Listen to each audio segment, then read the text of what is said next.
Dr. Taiwa Bekson orukuri rwaro Eliar Haro Mission Hospital yagira ngo abakazi nibakira kuteganiswa munonge kizibeki mwanangwa na bamwe batwaruramo amagara gabo kandi obe kizibeki kiri kubasa kwitantara. One of the problems we have mu bintu ebyo kuzara bacyara kikweto kuja munonga waheza kuzara nashi postpartum hemorrhage mu rurimo rwo food icyo kintu cyo kujaho mara kuzara n'ikintu kibi munonga ako mu Uganda cyo cyari kwita abakazi abamara kuzara kandi yamarubwire bwinje munonga ningati bam attendinga tu aza tiyabona bujanja beburungi ninga bumwe kazara nko mu mikono y'abantu batari trained kurungi ninga ukashanga ngo ayino bundi burwira hamubirwe kaza pressure ninga nko bundi burwira ukwatirana no kujaninga kazara ukashanga nkanyenenda ngo yaba rukaninga yageraho kwetaterera ikashanga ngo yageraho katiyazi ningo kucheka. The moment someone has had a normal delivery or an operation and they put on more than 3 heavy pads, whereby the pad is very full and it's very soft, whereby when you squeeze some blood can even be dropping. So that's how we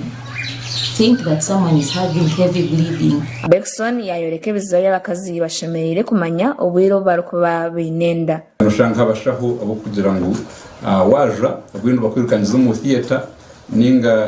ninga wagira nko kuwaja bakwata kwatemo kugira ngo ibyo bintu bikira kutuma ubucara yaje kama bashaga mu munonga bitabaho aho kwani bikira kubaho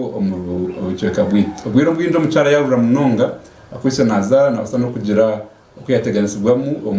umbero byo misho shanga ubwinde shaga mayamukwamu ninga tiyagera amashereka manunje heza kuzara ningo shange okuja nyine yateganisibwa munongo bwindi yaza kugira indi jonda kugira ngo akaja munongo bwahwire. Of course no banzore pads yakoze muri bo bwire oba yaruka kwijura so kora kumanya ku detectinga ngo ine cyo kizibu cyo kuja nogeza aho kumanya echachireta nichi nyinenda yeyo mucebero ba nyinenda yako basa contractinga ekafunda kugira ngo ekwateje ubo busobo kubana bujo burekera ko kuja oba ninga hineka yafuna akasago konkati kaba treated or maybe tubaka repairing ngo muyezi shayizo eziyabanazaram. Christine Hope we yayoreka uko abashaho bine kugezaho kubanza kwetegereza imbera yo mukazi wenda arukubarumu kwenda kwitantara ebizubu nkebi tuka basaho ekitukora tumekinga chance to have isagamaye twakebere ine group ki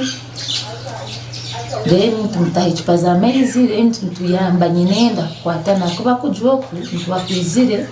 as a result kusanga nyinenda yanga kwatana ninga umubiri gwawe esagama ninga nyinenda yawo yange kwatana ninga hari mwesagama munda ya nyinenda ninga hari mwebitore bya blood ekwetanga twine kubanza twaturukiamu kura nyinenda ya kwatana. Dr. Bekson yayongera yashaba abantu kurondo buyambi wanyuma yo kushikaho obuzubu nkobu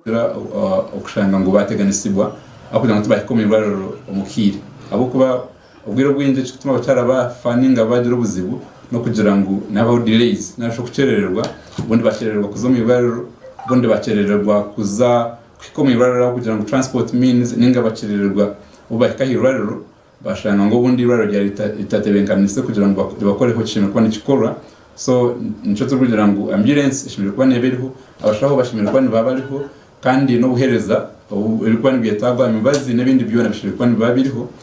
kugira ngo mucyara rukuzara atateganisibwa. Mission Hospital obahati ni janja abakazi abari hagati 12 ahari 15 buri mezana abari kugira kizibeki barga kuzara